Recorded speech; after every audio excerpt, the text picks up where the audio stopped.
Wake up, Jacob. Just wanted to give a quick video, talk a little bit about RV, some of the things I've been experiencing, uh, dealing with RV and RV life, and this transition.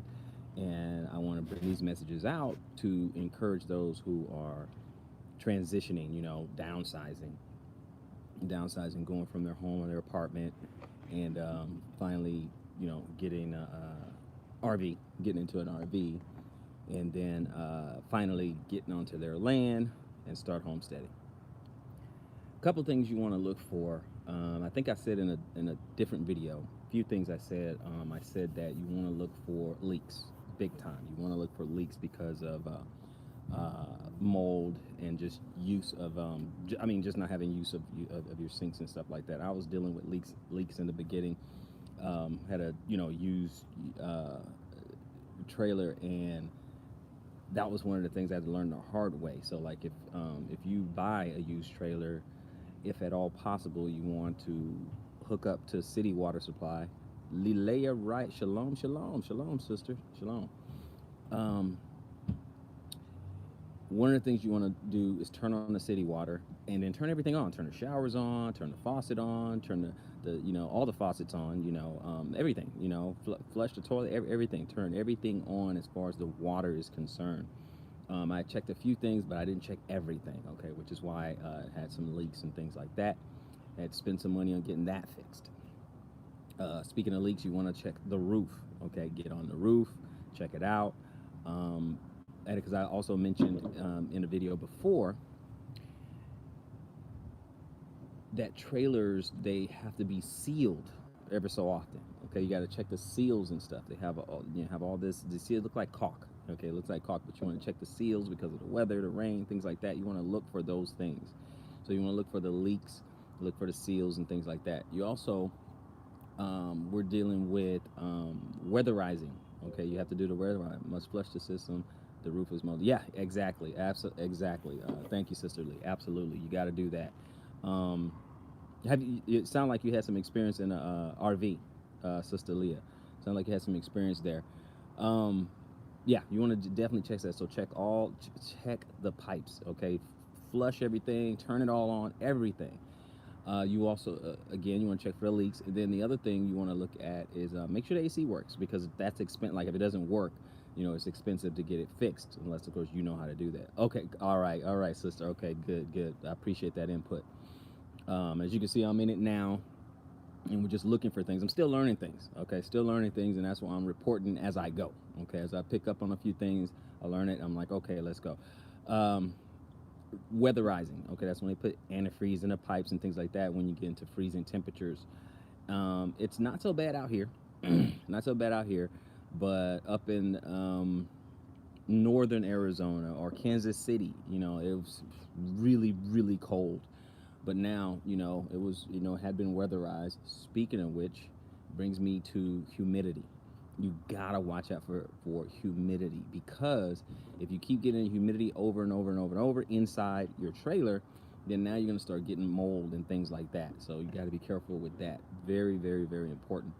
You want to get a couple of dehumidifiers if you can, or sometimes they have some moisture absorption, the little blocks. They have all these little pellets in there that absorb some moisture out of the air, and then when it becomes really solid like a brick, it's time to replace it, stuff like that. So obviously those are a little cheaper than getting a dehumidifier, and plus you don't doesn't take any power if you get that, but you're gonna have to keep buying it over and over and over. So I understand now dehumidifiers, you can get one. They can range from $70.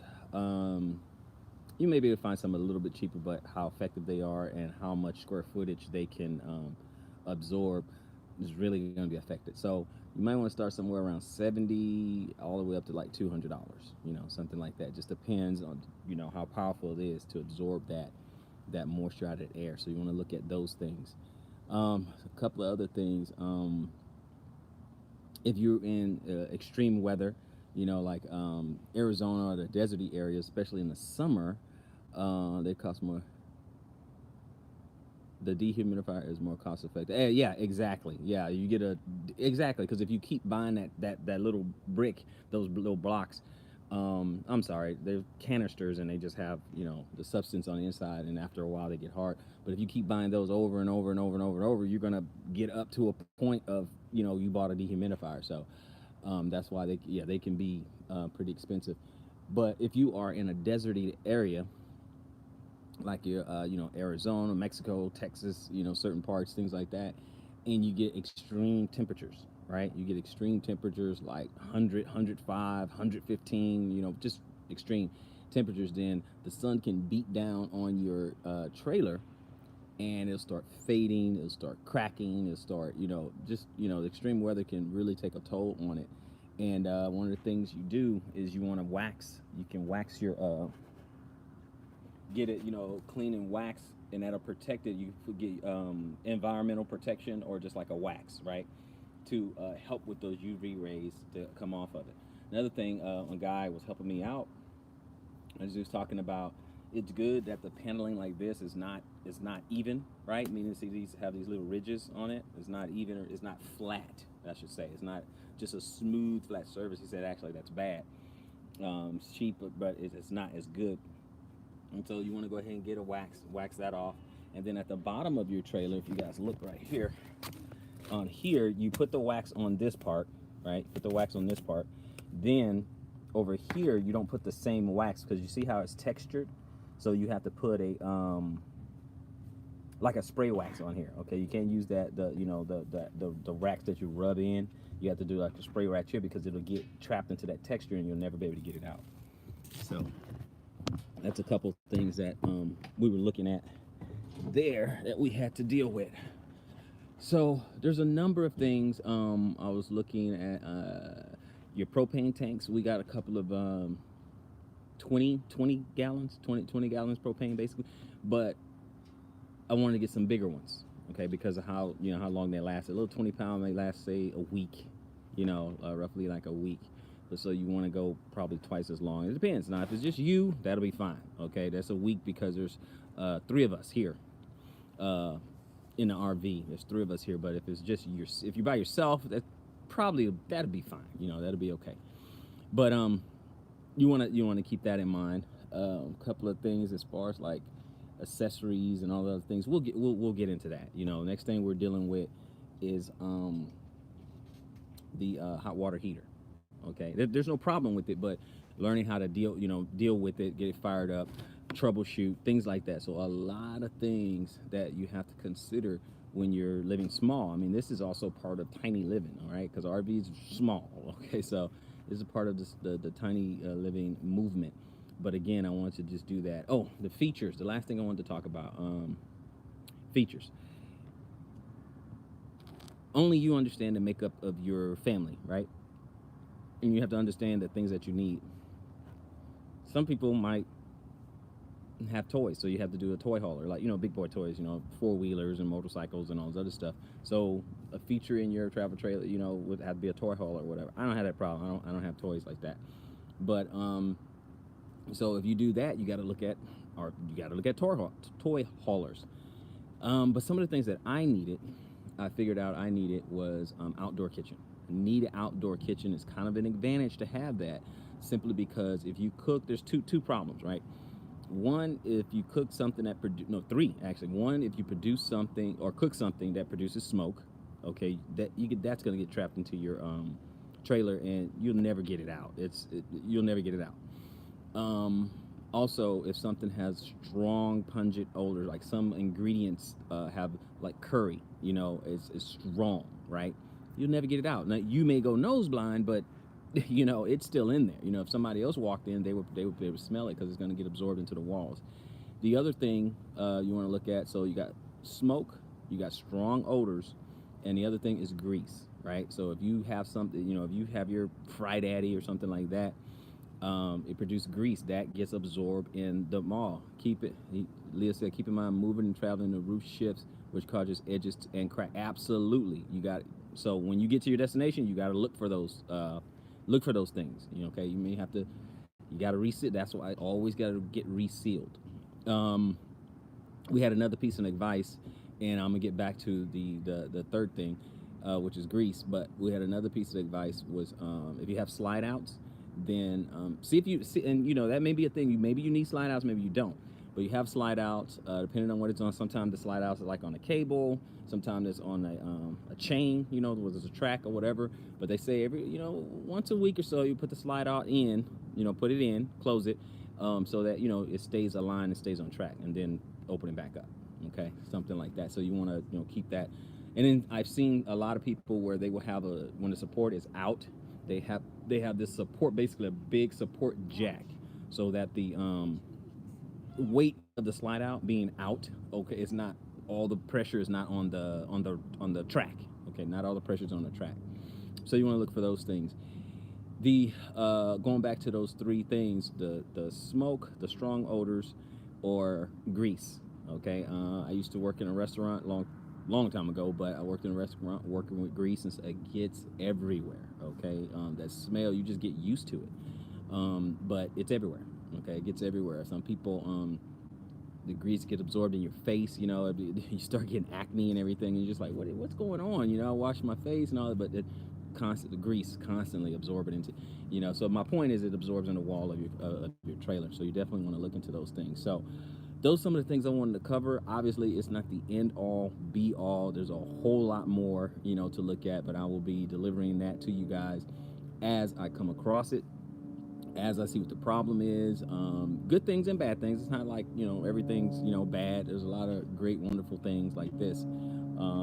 You know, for example, something start, you know, the winds of change come out, then hey, I can just back my truck up, hook it up, and boom, hit the road, gone.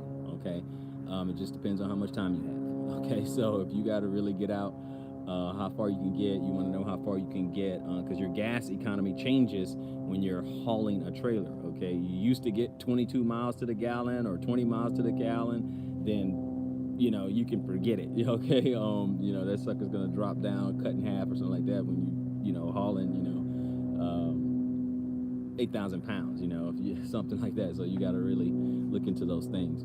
But some of those, so anyway, so those are some of the features that I was looking at. Some of the features that you may want to slide out. You may want outdoor kitchen. That was important to me. I need an outdoor kitchen because of those three uh, issues. You know, smoke and grease and strong odors. And you may need a uh, outdoor shower. You want an outdoor shower. You never know. You might be out in the field working, doing your thing, and you don't want to uh, yeah, an outdoor shower, because you may want to clean up if you have to. Okay, I was looking at that. I was looking at you know, my outdoor shower there. It can come in handy. It really can. Also, if you have an outdoor kitchen, if you have that, there's usually like a little spray nozzle or whatever, so you can like kind of spray off your dishes and things like that, spray off your utensils and stuff like that. So those are some pretty cool features. Sister Leah, who's on here, has some experience. So if you guys, you know, any features that you guys can think of, there's a lot. But what's important is not so important of just knowing all the features there is out there. What's important is that you get the features that you need. So you think about that. Do you need a bunkhouse? Or do you need that little side bunk? Okay, they have little corner bunks. Or do you need a bunk house where, you know, there's an actual door or something right there where you have that room, that separation? That's if that's important to you. Do you need the outdoor kitchen like we said? Do you need one slide out? Do you need two slide outs? You know, that kind of thing. What type of slide out? Is it on the cable? Is it on the chain? You know, what kind of hydraulic system is it on? You know, that type of thing. And I do recommend putting a jack on there. I don't have that, okay? I don't have the jack on the outside of it. I'll get it, but I don't have it right now. But I do, for long-term use, put that support under the slide out. Okay, so it doesn't put any stress on the slide out. You definitely want to look at those type of things. So if you guys think of anything else, put it in there below. I will report back to you guys. Anything else that I find, I'll report back to you guys, and just kind of update you guys. I just want to support the guys who are coming out there, and you thinking about making this type of transition. See, some people are just transitioning and they're just getting out and they're heading straight to the land, and they're able to, you know, build a home. Some people probably bought a piece of land and they have contractors out there building their stuff right now. You know, some people can do that. Not everyone can do that. Some people have to transition. So if you're one of those people, hey, Godspeed, and y'all bless. So see you guys on the next one. RV talk. Wake up, Jacob.